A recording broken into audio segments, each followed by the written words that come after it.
be that. I don't think we can. No, oh dear. Good For everybody morning, who's just good joining us, afternoon, Alex told and it. good day to Super all. inappropriate joke. Yeah, Sorry. that one did not make the cut. I'm sorry. Welcome to another edition of the Digital Download. This week on the Digital Download, we're going to have a special guest, Global Sales Management and Transformation Leader, Dr. Grant Van Ulbrick, author of Transforming Sales Management and the Bottom-Up Change Management Model, Scared, So What? He's going to share with us his insights on the emotional impact of change and why it's important to critically reflect and focus on actions before making a decision and responding to it. But before we get into that, let's go around the horn with some introductions. Adam, would you kick us off, please? I'd be delighted to. Hello, everybody. I'm Adam Gray. I'm co-founder of DLA Ignite, and I'm very excited about this afternoon's stream. Excellent. Tracy. Good morning, all. Tracy Borison from TLB Coaching and Events, where we care about optimizing sales and marketing efforts and people. And I am proud, because I get to say it first today, proud DLA Ignite partner. Excellent. Thank you. Jensen. Hi, all. Jensen Abbott from Supero, social influence and interactions coach, and also a proud and happy DLA associate and partner. Excellent. Thank you. Alex. Good afternoon, all. Alex Abbott, founder of Supero. We're a B2B sales consultancy focused on social selling and value selling. I am an ecstatic DLA partner. See what I did there? Yes. Excellent. Thank you. Tim. Hi, I'm Tim Hughes. I'm the CEO and co-founder of DLA Ignite, and I'm getting over the fact that this week I met Adam face to face. First time in, what was it, 2 years? Certainly 18 months. Yeah, 18 months. amazing. Even though we speak every day by video call, and we yesterday we met, we had a hug. And it was the first time we'd seen each other face to face for 18 months or something. I'm getting quite emotional now just thinking about it. And we had a lot of fun as well. We did. Fantastic day. Fantastic day. And myself, I'm Rob Durant, founder of Flywheel Results. We help startups scale. And I, too, am an adequate DLA Ignite partner. So today, on the Digital Download, we're going to talk about transforming sales management. We're going to talk about things like what support tools are available when you're confronted with change. How can sales leaders teach their team to embrace change management? And how is change, like a corporate rollout or an organizational restructuring, similar to changing customer expectations or the rejection of sales opportunities? We're going to have Dr. Grant Van Ulbrick joining us to discuss this. And with that, I will bring him on so he can introduce himself. Grant, welcome. Hi, Grant. Hi, everyone. Wow. This is an amazing day to sit in the backstage and listen to you all. I can tell you that I am significantly cracked up. This is hilarious. What have I been missing? Such an incredible team. And yes, I too am a champion of DLA Ignite and Supero and Flywheel. So there, did I say it correctly? Am I all here? Absolutely. Welcome. Thank you. It's great to be here with you guys. Dr. Grant, would you please give us a brief introduction of yourself? Yeah, wow. Brief introduction. How much time do you have? All the time you want. We have an hour to kill. We've got to kill the whole hour. There you go. Well, I am Dr. Grant, as people would say, which is kind of funny to say. I'm still wrapping around that because actually Tuesday of next week, I actually will be walking at Middlesex University to grab my diploma, even though I have that. So it's still relatively new, but so is the the professionalization of the sales field, if you think about it. So I'm the first to graduate with a master's in science in sales transformation within my industry here in the cruise and hospitality sector from Middlesex University, and also then to move on to do a doctorate in sales transformation. I work for Royal Caribbean Cruises. I've been with them for over 15 years, and I lead sales transformation and the international global sales teams in how we should be selling based according to sales science and psychology and the way that our sales customers want to be sold to. On top of that, I'm the founder of Scared So What Limited and Community Interest Company, which provides the app and the book for everybody to utilize. And what we're trying to do is to get this methodology out, which is, thank you so much for sharing it there, Scared So What. It's the new app. It is the world's first app for managing personal change. And how do you learn about what is personal change? And then how do you manage it for yourself in real time? So we put that in the palm of your hand. After we've tested it for over 6 years across the world, thousands of people learning that they can learn how to manage personal change for themselves, especially within the sales arena. But it has quickly expanded to our B2B customers, B2C customers, and they've expanded it to their families. We've had children as young as 14 using the app themselves to learn how to manage change for themselves. So it's a good journey. I come from cruise industry, 15 years sailing on board our ships around the world in different positions and roles. And yeah, so it's great to be here with you all today and try to share this new methodology for sales and for everyone, realistically. Excellent. Welcome. Well, thank you for that. And we will put that QR code up again at the end. That leads people to your app, correct? And that Yes, app is correct. free? That app is free for all individuals to use? Yes, absolutely. If you're in an organization, if you can buy your employees a cup of coffee, well, guess what? It's less than that. So if you can help to contribute on the journey, then we're in a good space. So starting with that app, let's kick it off with that first question. When we talk about change and change management, what support tools are available when you're confronted with change? Or is even that the right question to start with? Is there maybe a better question that we should start when we're thinking about change? Yeah, absolutely. There is a better question, and we need to go back to the roots of what is personal change. This started on my journey in 2018 when I moved over to London from Miami. And my leadership said, Grant, you need to create the first sales manual for our company. We've been operating 80,000 employees for over 50 years, but the true art of selling just doesn't exist. How do we do that? And so I went extensively throughout the company to find out, what do we teach our people? And how do we teach them through key account management, retail sales management, sales enablement, sales support, all these structures? And there wasn't anything. There was thousands of documents on products which made sense for our ships, right? This is our ship, this is the destination, this is the staterooms, all the exciting things on board the ships. But when you get into it, how do you teach people how to sell? That wasn't there. It just didn't exist. So my supervisor knew of this new master's program here in England under the Consalia Sales Business School in Middlesex University. And he said, Grant, I hate to say this, but in your 40s, you're going to have to go back to university. And you're going to have to start over.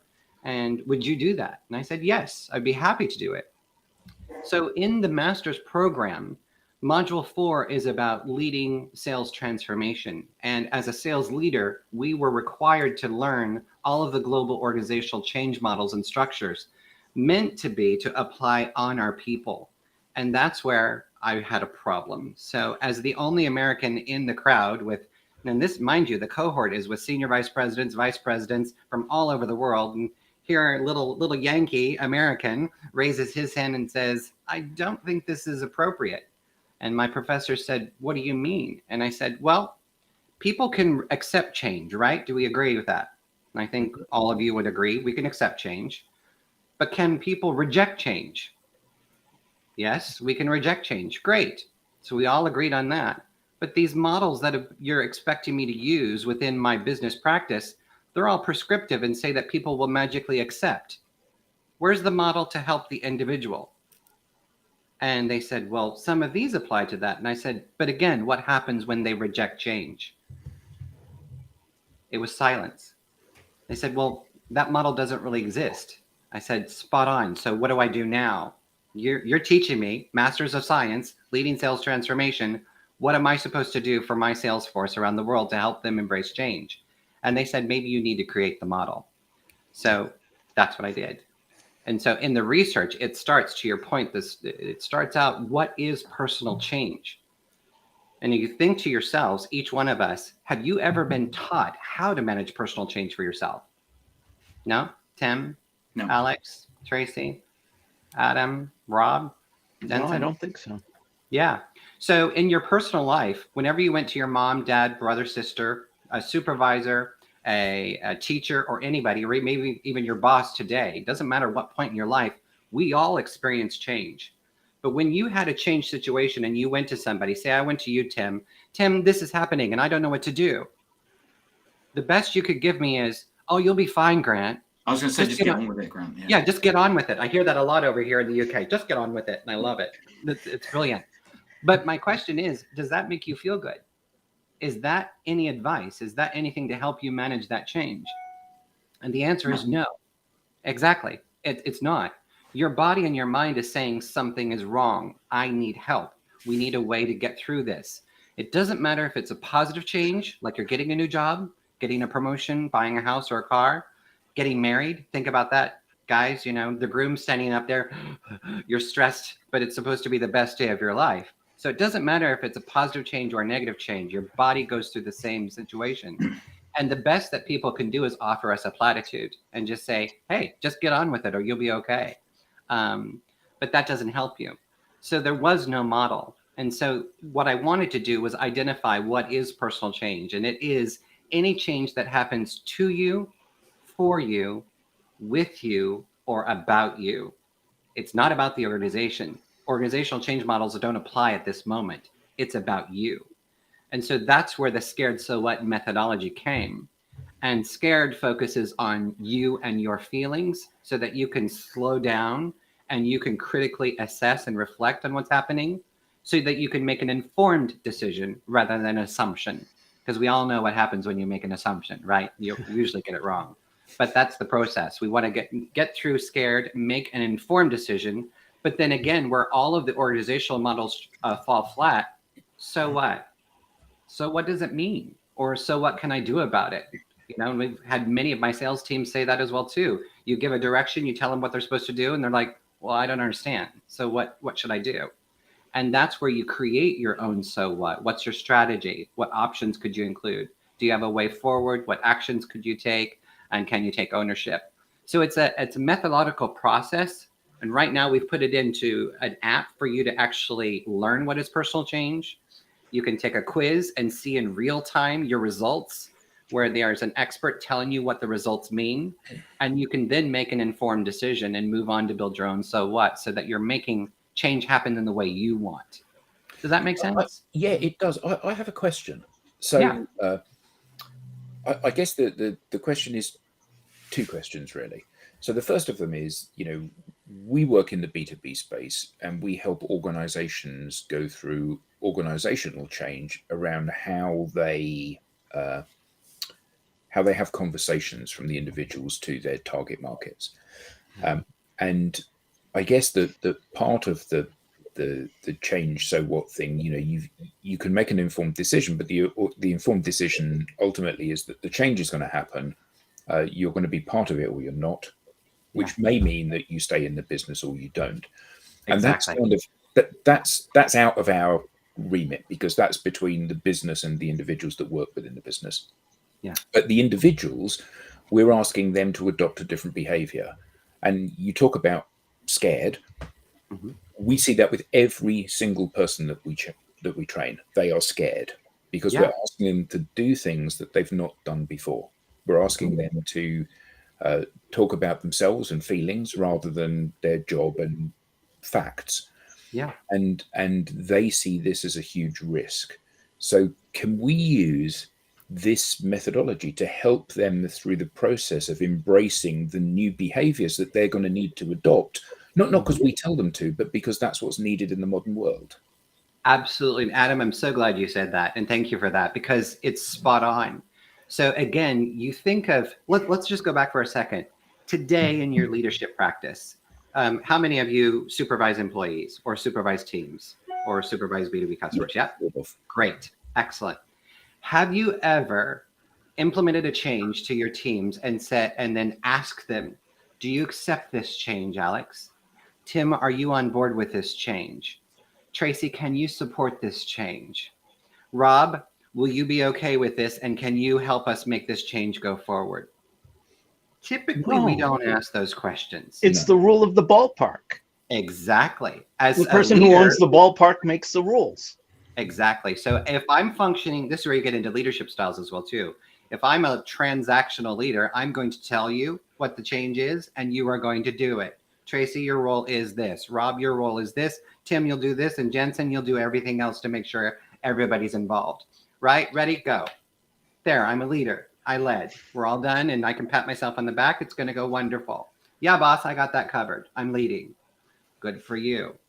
But what happens is you do not know what the employees are saying behind your back or internally because you haven't involved them. And this is where organizational change falls flat. And I know this because I've spoken to some of the great leaders who's created these great models around the world, and they have purpose. Cotter's model, Connor's models as well too, the SARA curve, all of them have relevancy and purpose. It's the piece that's been missing is the individual. And that's where Scared So What comes into play. So what you want to do as a leader is say, right, I'm getting ready to implement a change. Here is the change. This is what it is. But before we go there, I want you to be able to process it and think about it yourself. So now as a leader, I can say, are you surprised about the change? Could you champion this, or are you conflicted by it? What actions do you need to support? What information do you need? And what could we do to help you with the change? Are you receptive or are you rejective toward the change? Could you explore any other options? And what decision have you made? It has to be about the individual who's expected to execute the change on our behalf. Does that make sense? I've got another question. Yeah. So when you were speaking then, I had a bit of an aha moment. Yeah. So I was thinking, I'm leading an organization. There are thousands of people in the organization. What I can't afford to do is to ask all of the individuals within the organization, are you on board with this change or you're not on board with this change? They're just going to get on and do it. But of course, they're not going to get on and do it. So although I haven't got the time to ask all of the individuals, if I don't ask all of the individuals, I forge ahead with the change and nothing happens because they don't embrace it. So actually, I do need to thought. So my question was this, and typically one of the big challenges that we run up against when we're working with individuals is this. I lay out for you what the change program looks like and what the expectation is of you in order to be successful in this new world and the behaviors you need to adopt. And I say, so, Dr. Grant, are you up for this? And you say, yes, I am. And it turns out that you're not. Even though you said you are, even though you think maybe that you are, it turns out that you're not up for it because when you get right down to it, it's a lot more difficult than you thought it was going to be. So how do we embrace that? Or is it you as a leader need to change your approach? Because when you go, Dr. Grant, are you up for it? You're my supervisor and you've just put me on the spot. Do I really have an option or an opportunity there? You've just given the direction. You're up for it. I may not see that I have a choice at that moment. Or are you as a leader able to become a transformational leader and change your way to say, right, Grant, I realize I've just thrown a big change at you. You're going to need some time to think about this. I want you to go back and reflect. Maybe you take the scared quiz and you see exactly where you are. And then we come back, and as a transformational leader, I'm going to support you to ensure that you are on board. Now I'm being inclusive. Now I'm giving you the opportunity to think and reflect. And then you come back to me and say, I've thought about this. I didn't just assume and make an assumption or make a knee-jerk reaction. I've actually thought this through. And you know what? I think we can be successful if we do A, B, C, and D. Or I think there's a danger here. Again, as leaders, this is where we all need to change, and we need to learn how to lead true proper change. It's two spectrums, and what we've only been doing is the one spectrum, leading from the organizational change piece, putting that on top of the organization, saying this is what has to happen to make it be successful. And that's through no fault of any of our own. We've never been taught how to manage personal change or that it was relevant. But now that you're awoken to this, and now that you understand that if you want organizational change to be successful, you've got to include the people who are supposed to carry it out. So then what would you do? You employ scared so what here first. Doesn't take much time at all. You could do, if you're a CEO, you could do it in the organization. Right, everybody take the quiz, boom. Now, managers, supervisors, start facilitating the conversations. Do we have everybody on board? Take 2 to 3 days to make sure that we've got it. Great. Who's on board? Who's not? Now we move forward. Now you bring the organizational change model and put that into play, but only when you've included people. Does that make sense? Yeah. Do you so if a company wants to use your methodology, could they brand it as their own then? So Absolutely. Yeah, absolutely. So Okay. we So have a Grant, comment what do here. you- I want to make sure that we address it. Mark McDermott says, sorry, leaders need to enact due process, not just go reflect on what's already been decided. Any thoughts on that? Yeah, I had my aha moment about exactly that. You know, which is the fact that you can decide what you're going to do. Right, I've decided that we as a team are all walking this way, and I start walking, and you guys all walk in the other direction, and then I wonder why no one's following me. Well, and I would put that on you and say, are you leading transactionally because I've decided to walk this way, or are you leading transformationally and you're bringing your team along the journey? Yeah, it's hard and it's a different process, and I appreciate that comment. It's absolutely true. As CEOs and leaders and senior vice presidents, whatever your role in leading, you're supposed to lead a company or an organization towards a direction. Yes, that's true. But it's also part of your responsibility to develop the team that you're taking on the journey, and to make sure that you're investing in the talent that you've spent so much money and time to bring on board. So therefore, take the minute extra step to include those individuals. You can still have, like, for example, I can say, as I'm running this corporation and running a sales division, we need to be going this direction. That's fantastic. It's how you go that direction. Do you take the first few moments and include the people and their thoughts and feelings so that you can be sure to ensure everybody's on board? Or do you just blindly go forward? That's what we've done in the past. And there's a reason why McKinsey's studies, Harvard Business Review studies, Oxford Business Review studies, countless say that 30% of change management in organizations is successful. The other 70% is in somewhere a mix of different outcomes. And that's because when you go back to these studies and the researchers and the leaders of organizational change, and you ask them, why does organizational change fail so often? And they will tell you every time, it's because you didn't include the individual. And so we think on that. We can give directions, we can give leaderships and think that we're leading. But to your point, if an employee comes back and says, well, I'm rejecting this change, wouldn't you want to know that as a supervisor or a leader? And wouldn't you want to try to take the opportunity to bring them on board? Maybe it's as simple as they don't understand the message. Maybe it's as simple as they don't see themselves within the change process. And in fostering that conversation and fostering that discussion and getting them the information they need, you could turn them on board. But to your point, Adam, we do not accept every single change that comes to us. And that's okay. What the goal of this is to teach people how to reflect on personal change so that they can make the right decision for them. And if the decision comes that, you know what, I'm no longer aligning, my values don't align, my identity doesn't align with the direction the company's going, excellent. As a supervisor, how do I help you? Do you need to go into another role? Do you need to go somewhere else?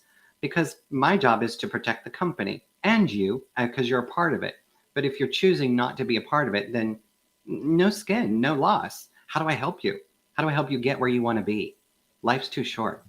So how do we go from having people take that scared quiz to applying what they've done versus just having them take it and really just pandering to them?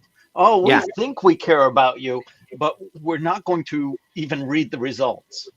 Yeah. So that's where you go to the so what. So there's two sides of it. And this is really interesting in the research we did around the world. We had just in one scenario, we had over 1,180 B2B travel agents participating in a study. And we asked them, we said, what do you think of the two elements scared, which is your feelings, and so what, which is the actions to hold you accountable and execute the change in the way you want? Which do you think is viable or more viable? And about 50% of them said, it was right down the board. 50% said, I want to focus on the feeling side of it. I think this will help me to be able to add clarity and make an informed decision. That's important to me. The other half said, I don't care about my feelings. I just want to get on with how to do it. I want to build the plan. I want to make sure things succeed. That's where I want to go.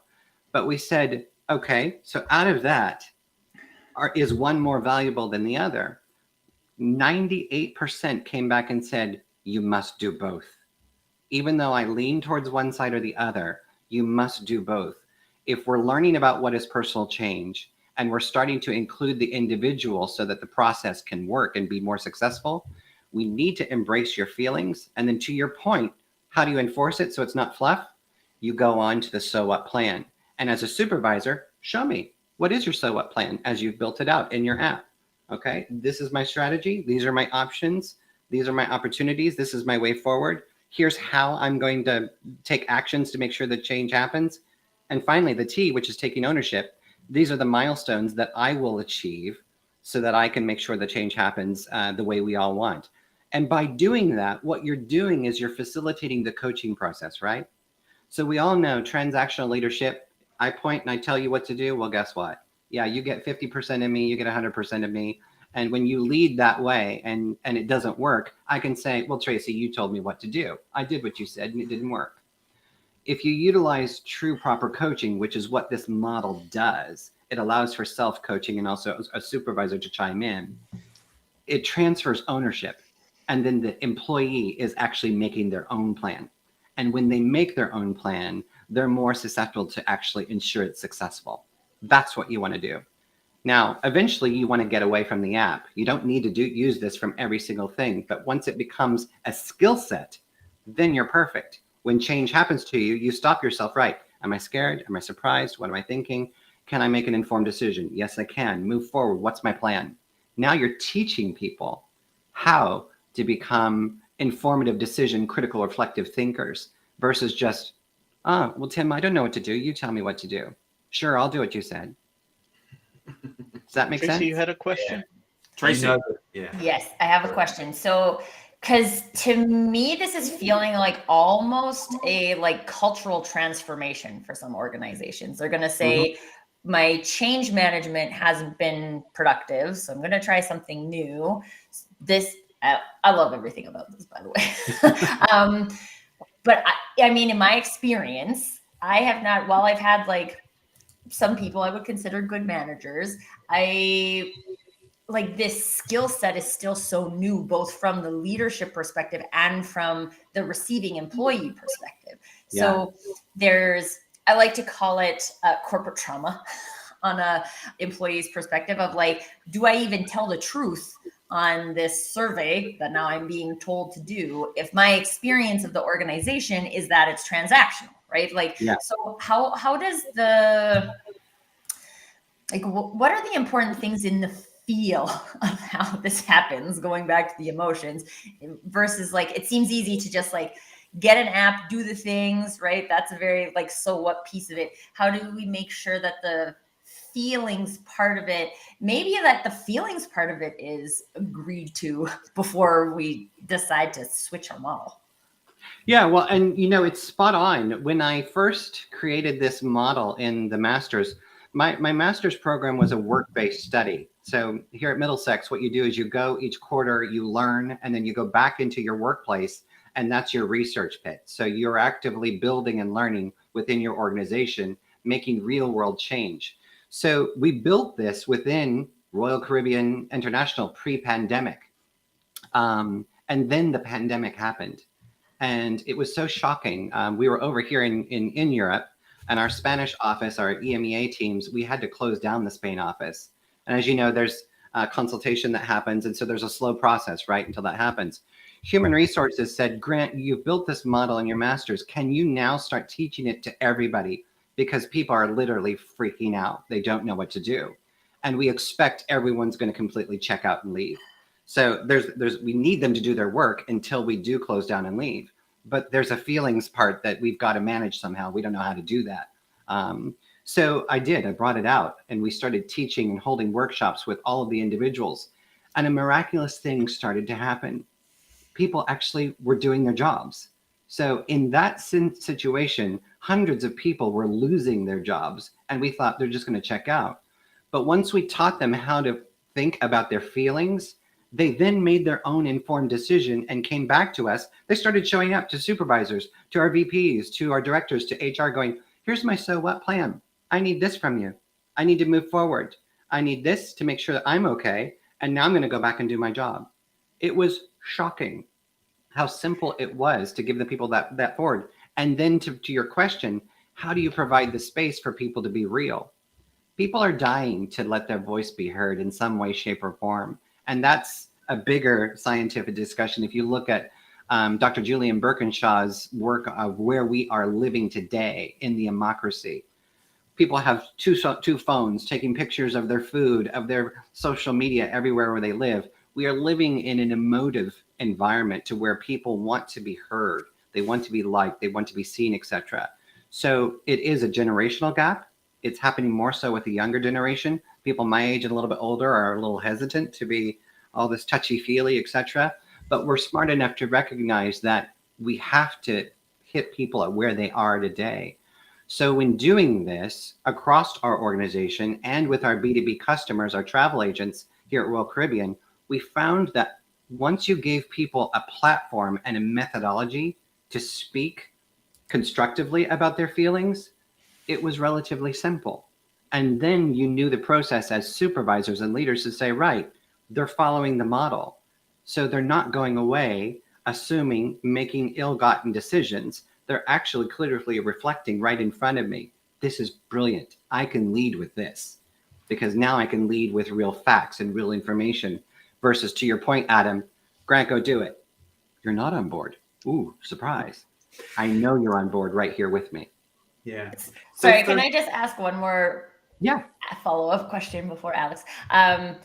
But do you think that was successful for Royal Caribbean? Because Royal Caribbean from the start was like the problem we need to solve is that we need to get the emotions out of the employees and deal with that. Because I think a lot of times when it comes to apps and things like that, people are like, okay, this is an easy way to fix a problem. But if you don't have that, we're using this because we want to learn the emotions of the employees related to this change.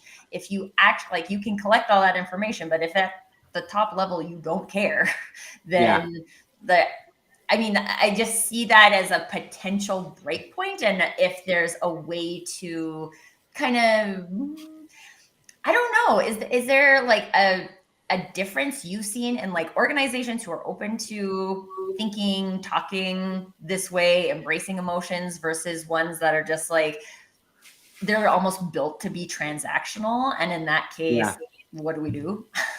Yeah, and you're absolutely right.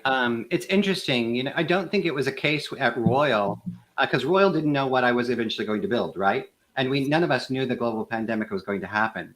But in our industry, we had 62 plus ships, a multi-billion-dollar industry that went to zero revenue in one day, completely shut down for 2 years, not an instance of a penny. So it was all about emotions then. And the same thing with the travel industry, hotels, airlines, travel agents themselves. We were all shut down. So it was a beautiful recipe to test something like this out. People's emotions, people were scared. People were fearful for their jobs, for their livelihoods, for their communities. So it was almost the best scenario to test something like this out. But to your point, you're absolutely right. Not every organization is ready to become transformational, although it's a buzzword. And it's a great buzzword. You know, what some people really want to do is just change and just move things along. Are we really, as a major organization, ready to hear people's thoughts and opinions? And you're right, maybe they're not. But what I can say is I'm very thankful that Royal Caribbean was very supportive. All of the individual travel agencies are different companies, if you can understand from that perspective.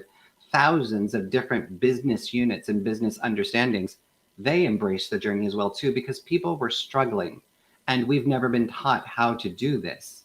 So if you give them a mechanism and a tool and give them the freedom to say, try and think new, it might help you and it might not. And that's okay. If your expectation is you're just trying to help facilitate conversations, then you're in the right perspective.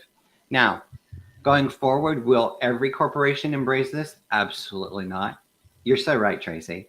You can see through leadership if they're not really championing or supporting their people. And from my perspective, as the founder and the CEO of Scared So What, I won't give you the model if I don't believe that it's you have the integrity to back it up. I don't care what you pay, you're just not getting it. But if you are open and you're willing to invest in your employees and you want to teach them a new skill set that can possibly transform their lives and your business at the same point, then I'm on board, 100%.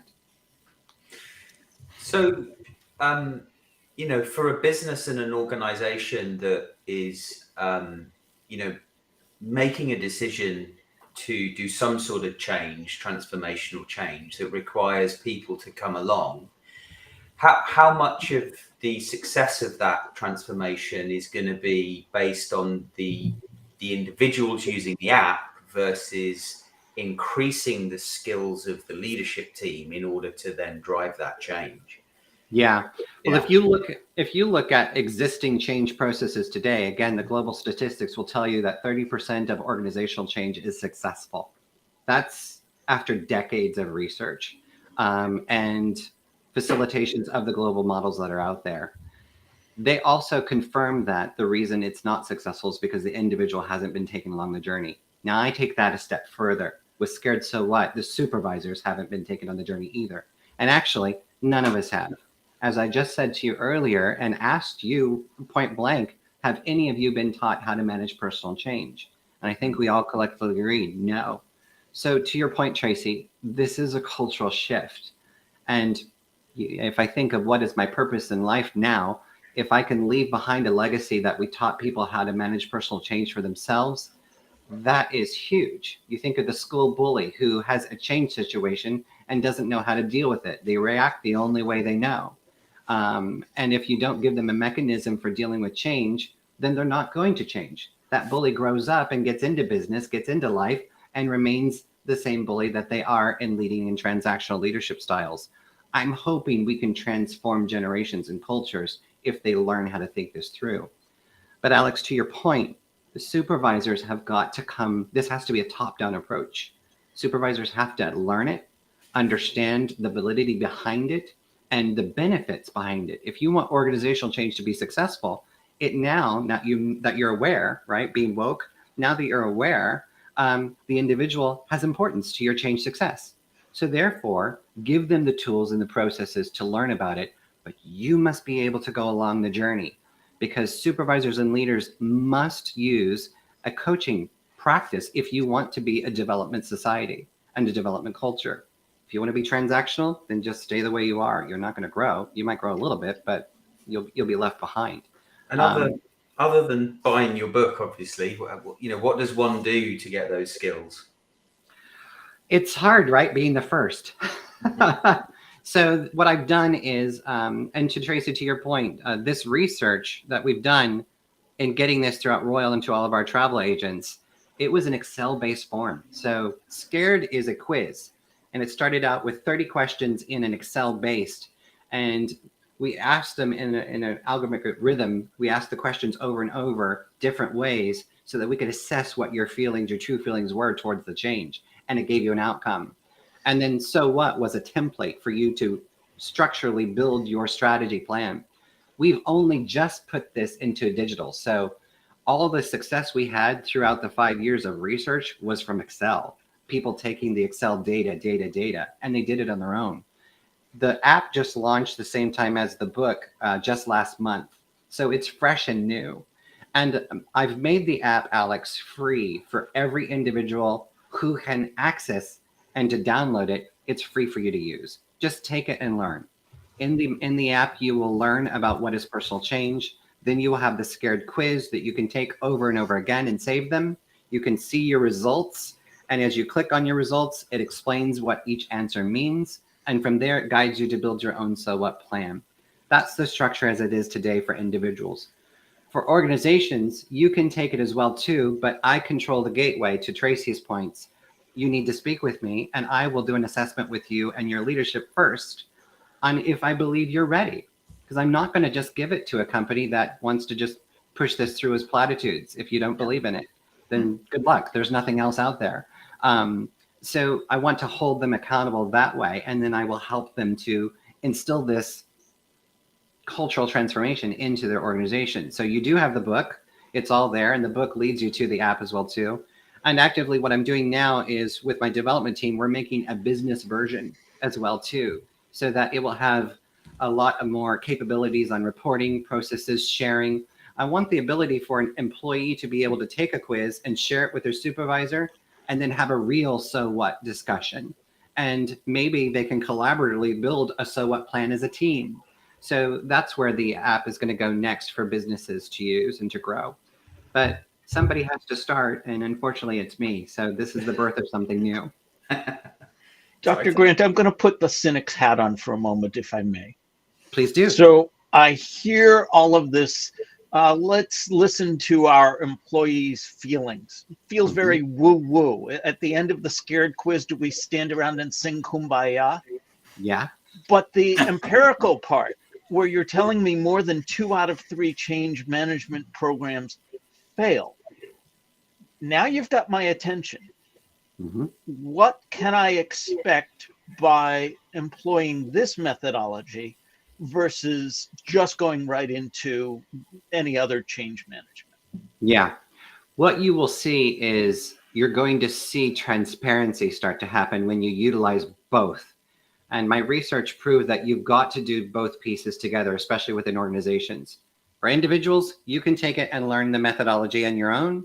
And that's the way the app has been designed to help you enable and stay enacted so you can continue to learn your journey.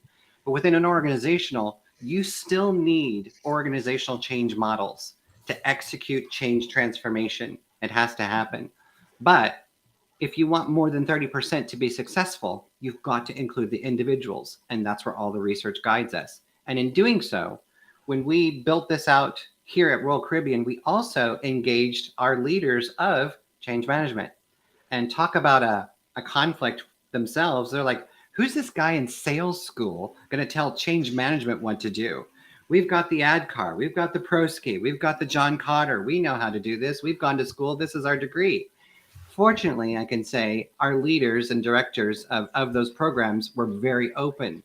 And I said, could you work with me on the data and the real world people to see if there's a merge? I'm forecasting a merge has to happen in order for this to be successful. And they did. And so we embraced it together. And we could see that, as I just shared with you during the pandemic, we had humongous change management processes that had to happen. Restructure, transition, layoffs, all of those pieces had to happen.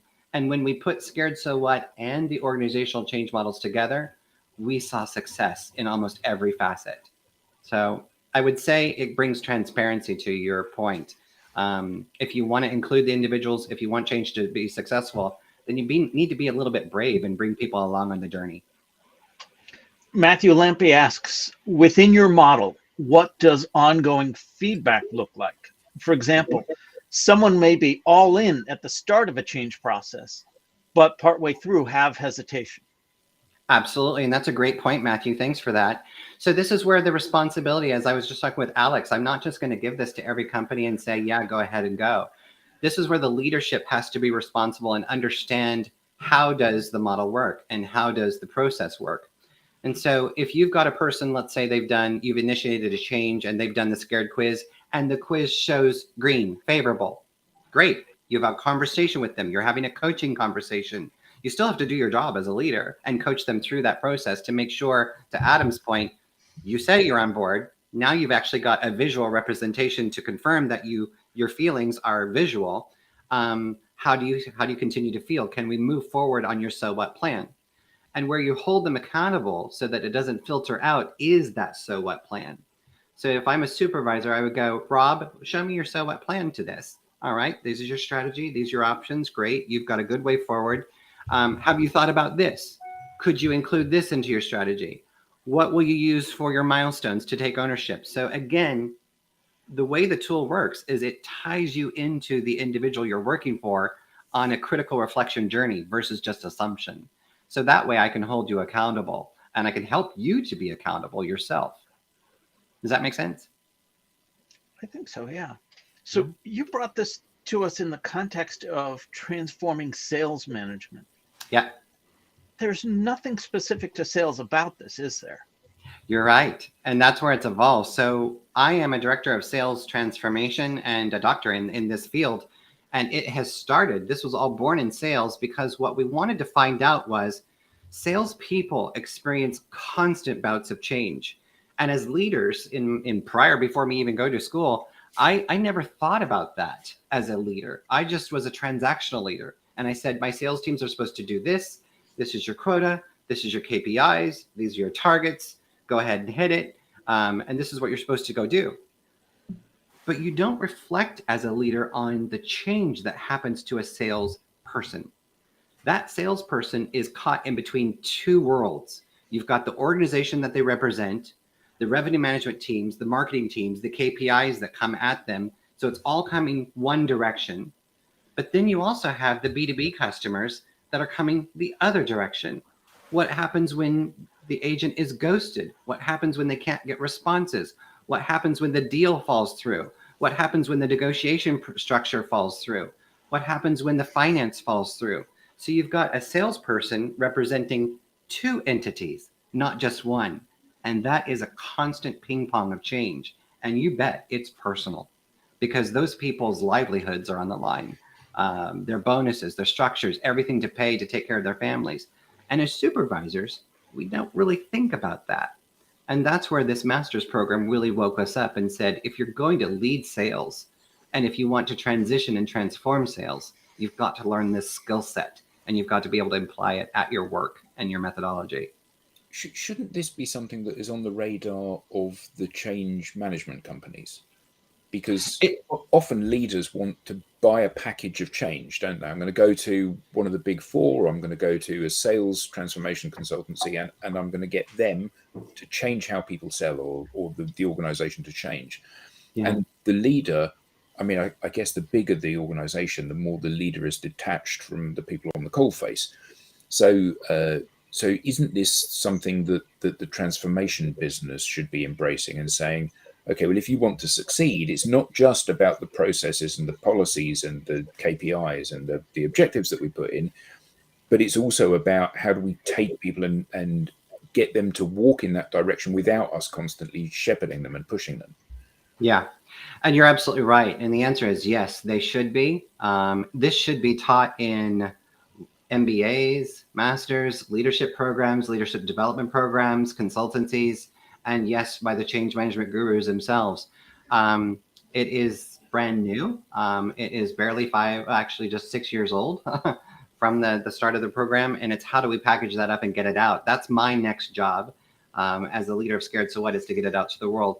And it's interesting from the change management perspective. I've been on a couple of webinars with Teresa Moulton, who is the chief editor of the Change Management Review. And to me, she's just right up there. She's phenomenal at leading global change consulting, change leadership, change coaching, all of those programs. And she has a humongous following. And I was on her shows and she said, Grant, we have never thought about this. We've never thought about personal change. We've just accepted that organizational change has been the impetus to drive things forward. But then what about the individual and their ability to accept or reject change? She says, what I think you are doing is you're awakening a sleeping giant. And she champions, she's like, this has got to be a movement. So it's, as I said earlier, it's kind of unfortunate to be the first, but it is fortunate to be the first. And I hope that this eventually does become part of leadership programs, coaching programs, change management consultancy, human resources. It surely should become part of leadership. And actually, if I want to be honest with you, it should go to universities and schools. Children, young people. Again, we had travel agents giving this to their family members, and children as young as 14 were utilizing it, saying, Mom, Dad, this is my so what plan.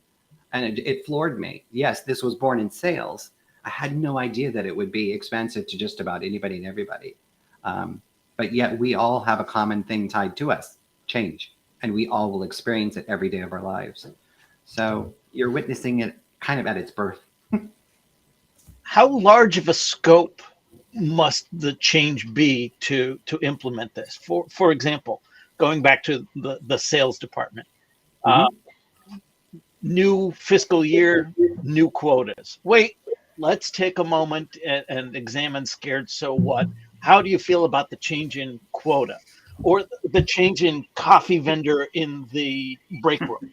I'm exaggerating, but you understand. But you're not, and honestly, it's true. Change is personal and it's relevant to each individual. And if I learned so much that about change. Did you realize that there's an actual clinical diagnosis for the fear of change? Does anybody know what it is? Ever heard of it? Metathesiophobia. No. So it's real. What was it again, Grant? Sorry. Metathesiophobia. Right. So it's a clinical diagnosis of people who have a compulsive fear of change, any change. And it was shocking to learn that in each and every one of us, we have, you will hear people say, oh, why do people reject change so much? And it's not about that they reject it. They don't know how to think about it. And we haven't taught them how to think about it. And if we actually could give this methodology and people learned it as a skill set, what kind of generation would we be then? So it really can be any type of change, Rob. It could be as simple as, oh my gosh, I'm getting a new house. What am I going to do? All right, breathe. I can panic about it. Or it could be as something as in my sales job, as we rightfully see, my client's ghosting me. What am I supposed to do? All right. Are you surprised? Well, what do you mean, am I surprised? Are you surprised by what's happening? Well, yeah, they're ghosting me. Okay. Are you conflicted about that? Yeah, I don't like that. All right. So what actions? What are you going to do? Ah, okay. So my client's ghosting me. What could I do? All right. Well, maybe I could ask their supervisor or ask a friend to find out what's going on. Right. Now actions are happening. Now you're slowing down. That's what scared does. Instead of, what do I do? It allows you to pause and think. It could be for the, it's funny you mentioned the coffee vendor. What if it's the person in procurement who's saying, oh my God, they just raised the price on coffee. What am I going to do? That becomes a personal change for that person. That's pretty critical if they're going to keep their jobs going. But it really, in all candor, it's up to the individual and what's important to them.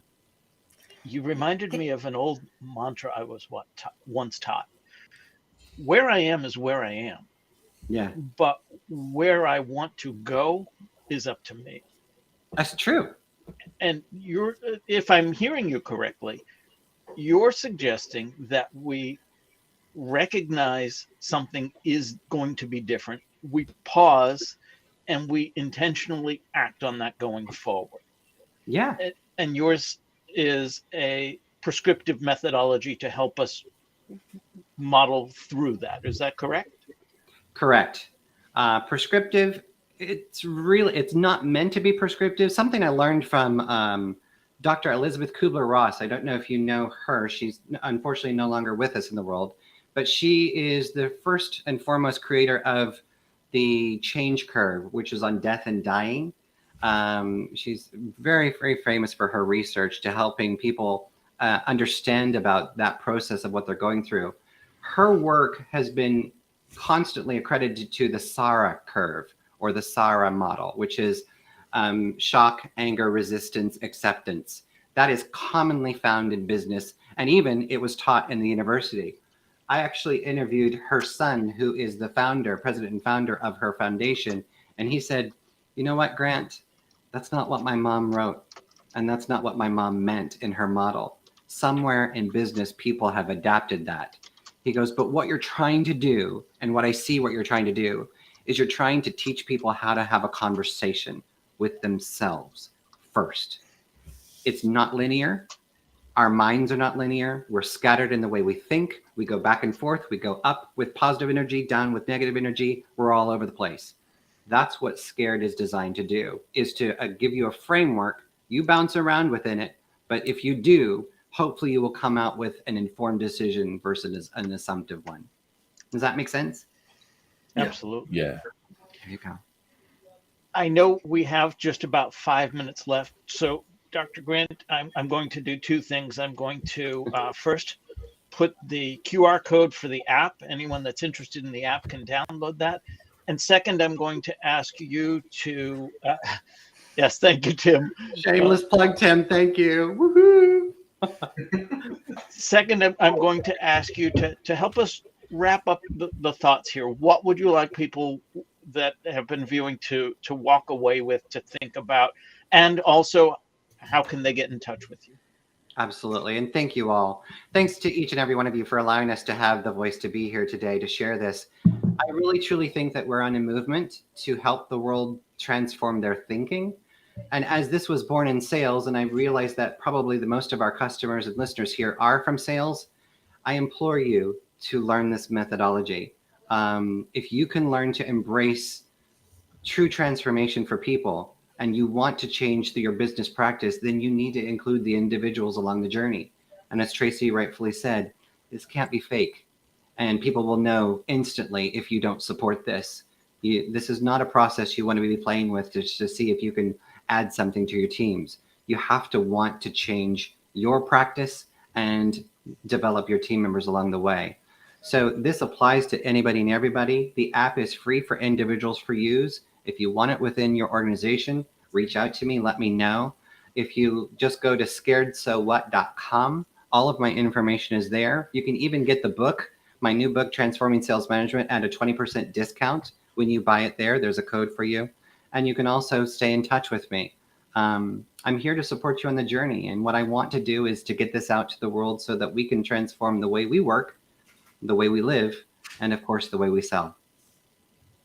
Awesome. And I can tell in real time, we've already got people scanning the QR code. So excellent. Very good. Anyone with some final thoughts, some questions, anything that they wanted to address regarding this before we wrap up the show?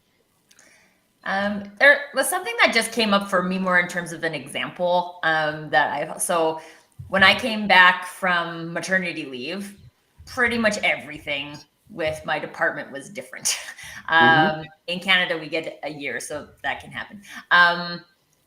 And not once did anybody ask me how I felt about it. I was just supposed to come back in and like do what I had always done with different people in different roles. And I was like, I just wanted to emphasize that, Dr. Grant, because you had said like we don't notice that. And I think one of the powerful pieces of the conversation is that we can start to notice. We can start and ask those questions and just say like, do we think there might be something different? Maybe it's one person coming back into a thing, or someone's had a personal loss. And these types of things change who we are as people. And I just think it's a really good self-awareness practice as well from a leadership perspective to just start asking those questions. And a great place to start is asking yourself. What would that feel like for you? Yeah, I so agree with you, because you know what? If your feelings are important, well, guess what? Your employees' feelings are important as well, too. And if somebody's been gone for a year, I hope you would walk through and actually make an appointment or make an attempt to say hi to them and see what they need.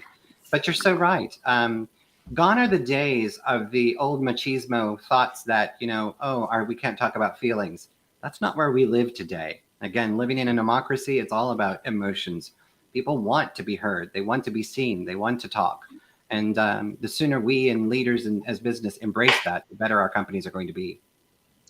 On that note, thank you all for those that wanted to be seen, wanted to be heard. Thank you to the guests, to the audience for contributing.